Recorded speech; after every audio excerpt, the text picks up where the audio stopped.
বিয়ের পূর্বে কোন মেয়ের সাথে কথা বলবি না, খবরদার, তোর যোগ্যতা নেই ওর সাথে কথা বলার। তুই কে রে?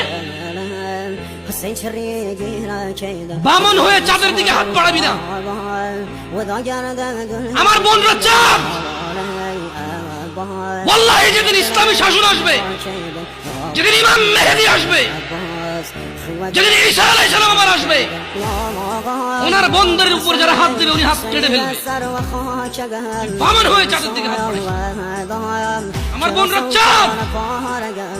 ইসলাম মেয়েদেরকে চাঁদ বলেছে আর তোকে বামন বলেছে। বেটা তুই বেটা ছেঁড়া খাতা শুয়ে লাখ টাকা স্বপ্ন দেখিস, বিয়ের আগে মেয়ের গায়ে হাত দিস।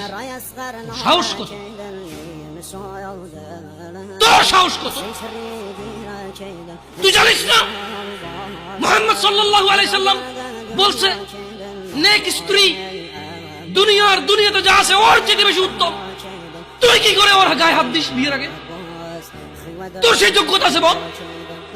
তোকে আল্লাহ জাহান্নামে ফেলবে, তোকে আল্লাহ জ্বলন্ত আগুনে নিক্ষিপ্ত করবে, তোর শরীর পচবে, তোর শরীরের গন্ধে জাহান্নামীরা থাকতে পারবে না।